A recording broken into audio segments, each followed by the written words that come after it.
I'm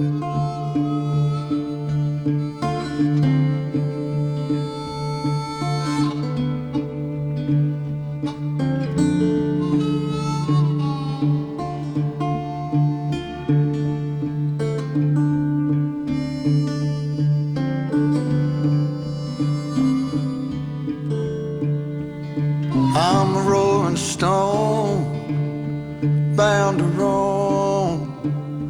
Come the morning, or I'll be gone.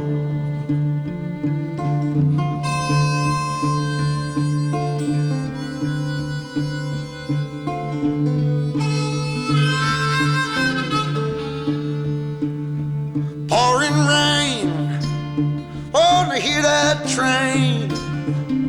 There she comes, won't you get on? Won't you get on board?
My real name is but my stage name is Clayton. That's what most of my fans know me as. I'm from Bridgend in South Wales. I've lived here all my life. What I do, I'm a rhythm lead guitarist and lead singer. Rock and roll has been in part of my life since I can remember. My earliest memory that I can think of, I don't know how old I was. I have tried, talking to my mother and asking her about what this memory I got is, but I think I'm in like a push chair, and I can hear Jackie Wilson's Reed Petita in the background, so it was always around me from a very, very early age. It's been in my life for a long, long time. Growing up then, I was listening to people like Frankie Lyman, the Teenagers, Chuck Berry, Bo Diddley, Johnny Burnett, Buddy Holly, Eddie Cochran, Gene Vincent. There's just so much stuff which I've listened to over the years that really sort of pushed me into loving music more than what I originally did. But I think the major push for me, becoming a guitar player anyway myself, was I was a big Buddy Holly fan. I always remember I was about 7 years old. Buddy was my main guy.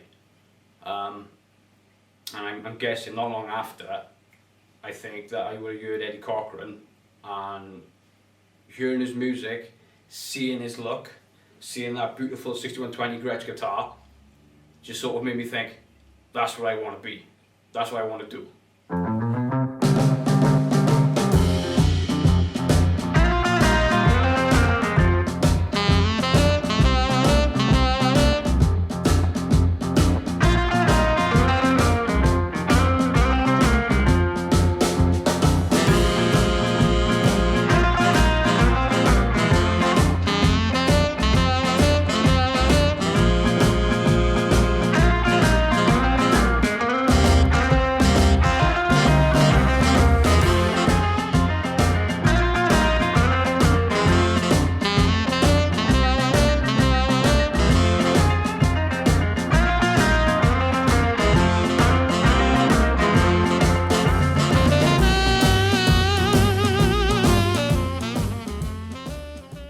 yeah, so like I said, from when I was an early age up through right through my teens, all I listened to was rock and roll and rockabilly music.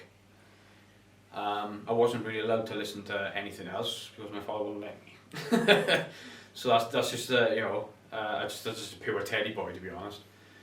So yeah, so my friends when I was growing up, obviously they were all into different things. So mainly in my teens is what I mainly remember. So most of my friends were like into things like Slipknot and Nirvana and Papa Roach, Linkin Park, that kind of stuff. But they knew I was into the rock and roll and rockabilly stuff. They used to come over my house and they used to just sit there and watch me play. As for age gap between audience to me, for what it is now, hasn't really bothered me. I've always been around older people all my life. I've obviously grown up with this music, so I've grown up with people who are either originally from the 50s, or grew up in like my father's era, during the 70s as Teddy boys and things. To me, the 70s rockabilly, rock and roll revival was kind of the best point in rock and roll, rockabilly times to me, to be honest. And there's one dream which I've always wanted to try and do. I probably never will, to be honest, because I don't know how one guy can change it. But I would love to bring back that kind of 70s, 80s revival again. But the only thing is, I can't really do that with an older crowd. So you need to try and establish connections with younger people, younger generations. But like I said, it's kind of hard to do with one person trying to do it. But that's what you need to do. You need to try and capture the hearts of, the metalheads and the punks and stuff of today, the youngsters. Because eventually, it will die. That's the problem. But yeah, it is quite a lot of pressure to try and keep this music going. My idol Eddie Cochran said himself, rock and roll will be around for a long time, but not as we know it today. And he was right. What he said was right. He said that at 59.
about modern music, it's all very electronic nowadays.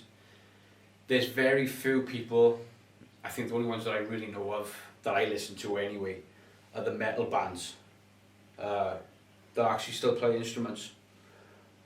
Most of the popular music of these days is all electronic.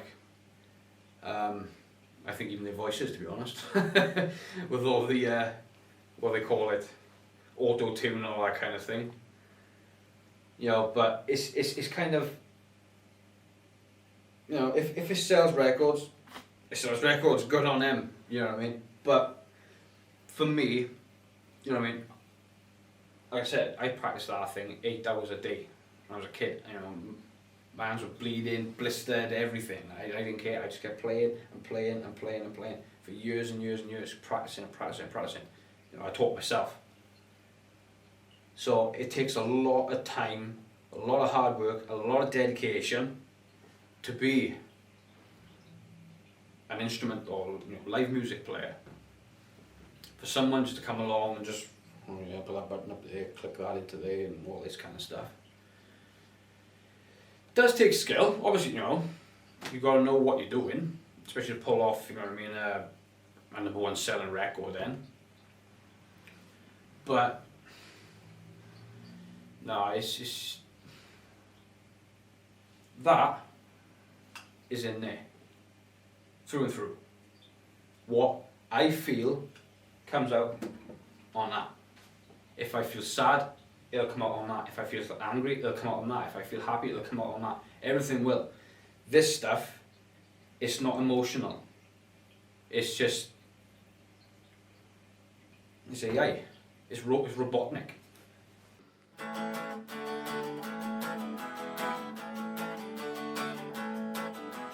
If you knew Peggy Sue, then you know why I feel blue about Peggy. My Peggy Sue. Oh, well, I love you, gal, it's I love you, Peggy Sue. I love you, Peggy Sue, with a love so rare and true. Oh, Peggy, my Peggy Sue. Oh, well, I love you, gal, it's I love you, Peggy Sue. Peggy Sue, Peggy Sue, pretty, Peggy Sue. Oh, Peggy, my Peggy Sue. Oh, well, I love you, gal,